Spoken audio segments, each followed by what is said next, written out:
Right.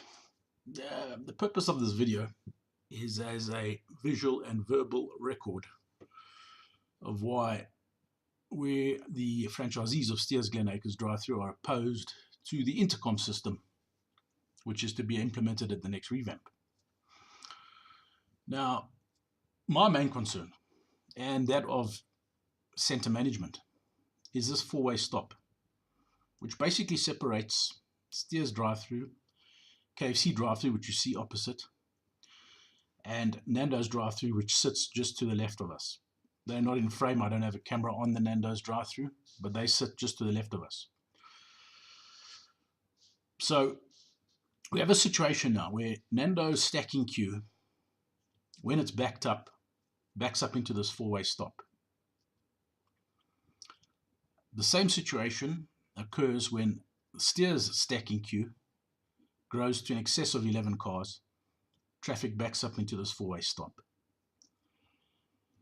My priority has always been never to allow the queue to get that long. And I'm not sure if the same priorities are held by Nando's management, but I think we're very fortunate that they're not particularly busy. Therefore, their stacking queue seldom extends into the four-way stop. But what I want to illustrate here is what actually happens when traffic does back up into this four-way stop and the pandemonium it causes and how detrimental it is to both Steers, KFC and Nando's drive-thrus. So there's a particular event which occurred on Friday the 23rd of February. This is not an uncommon occurrence, but it's one that perfectly illustrates how detrimental this four-way stop can be to business. Right, so note the time, it's 18:17. And we have a car that pulls up into there's a vehicle here, which this customer has indicated that they want to go to Nando's. But Nando's stacking queue now is full, so there's nowhere for this car to go. All right. So now cars coming to either Nando's or Steers are going to be backed up behind this vehicle.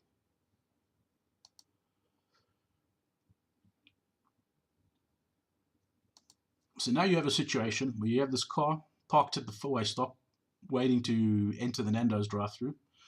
There are 1, 2, 3 vehicles now stuck behind this vehicle. I'm going to roll camera. We are now sitting at 18:18. So that car's been there for half a minute already. You can see cars driving down the street here. These cars are cars that are either leaving the parking area that's adjacent to Steers, or Steers drive-thru customers that are exiting the parking area. You'll also notice that KFC customers will exit the same way.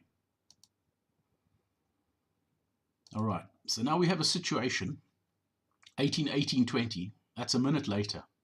This blue car, a Steers customer, is now forced to either wait or do the obvious and go around the white car to enter the Steers drive-thru.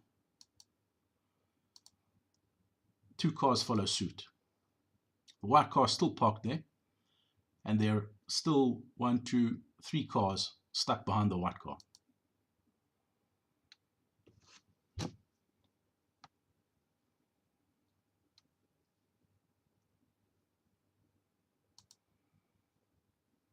Time is approaching 8:20. 3 minutes later, there's a car behind the white car is also indicating that they are queuing for the Nando's drive-thru. Another car is forced to go around the 2 cars. So that's going in the opposite direction to ongoing traffic, potentially an accident waiting to happen. But nonetheless, the way is clear and the cars are proceeding. 2 more cars enter the Steers drive-thru. White car still waiting to enter the Nando's drive-thru. Car parked behind the white car indicating that they are entering the Nando's drive-thru. Time is now 18:20. So 3 minutes later, that car's been parked there for 3 minutes.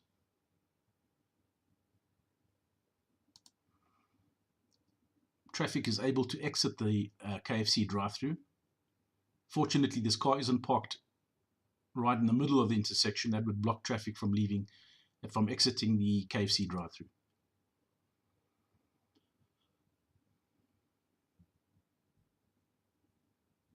Four minutes now, that car's been parked there. There are 3 cars behind that white car.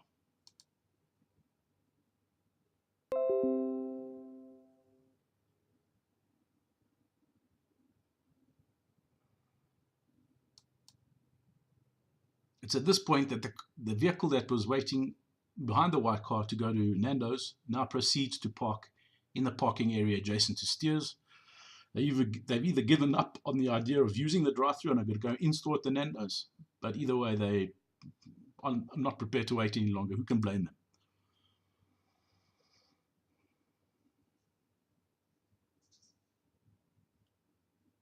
All right, so at this point, this guy is tired of waiting for the Nando's drive-thru, and he comes to the Steers.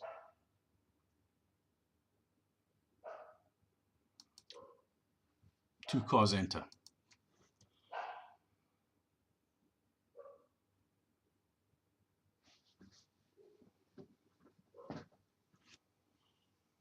So this is just one very small illustration of the impact that four-way stop has on traffic flow in and out of the center and in and out of the Steers drive-thru.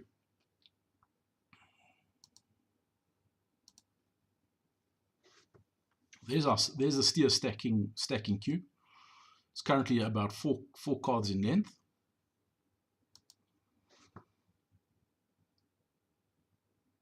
And traffic is moving reasonably smoothly.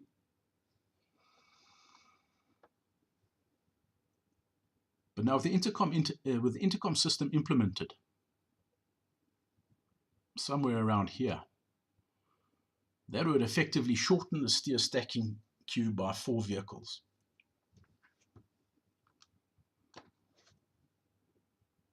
That moves us 4 vehicles closer to this four-way stop. Now, currently how we're operating, as I say, my first priority is always to avoid this four-way stop because of the congestion it causes.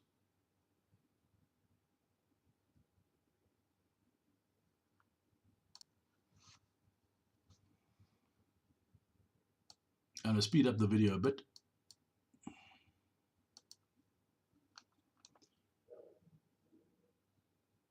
Now, something else I want to indicate is in an ideal world, one car would sort of enter our drive-thru per minute, giving us the opportunity to keep up with demand. But in reality, that doesn't happen. As you can see, cars pull in batches. So in the space of 2 minutes, we've had 4 cars pull in to the drive-thru lane. Make that 5 cars. Cancel that, 6 cars. So from about 1825 to 1828, 6 cars have pulled into our drive-thru lane.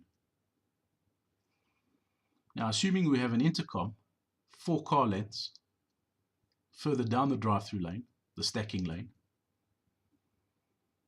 these cars waiting to order would be 4 car lengths further down the road and backed up into the four-way stop. And quite essentially, therein lies the rub.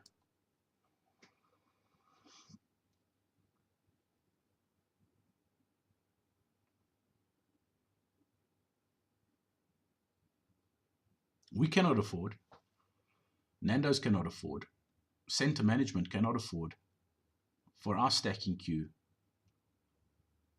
to enter into the drive-thru lane, into the four-way stop.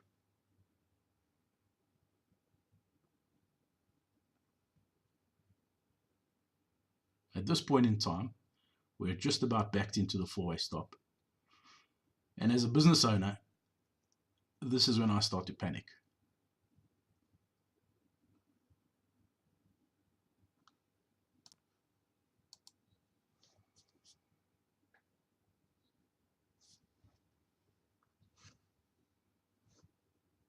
We have two frontliners, two cashiers currently in the payment window, processing orders, taking payment, and decanting condiments. At this point in time, there's no bottleneck at window 2, so the kitchen is sort of remaining ahead of the curve. They're able to prep without any delay. If anything, currently the bottleneck is at the order window, order and payment window.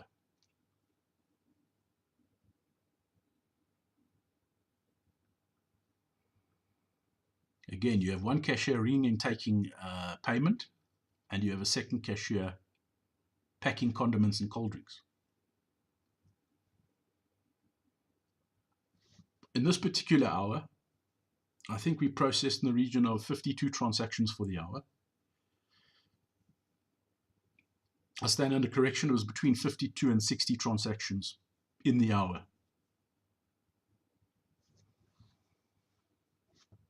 Again, as you can see, there is not too much of a delay at window 2. So at this point in time, the kitchen is maintaining.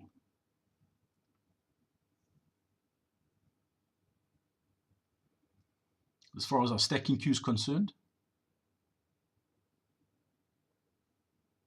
it's about 2 to 3 car lengths away from the 4-way stop, which is critical. I cannot emphasize how critical it is. Right, so the time is 18:25 on the same day in question. I'm going to speed this footage up.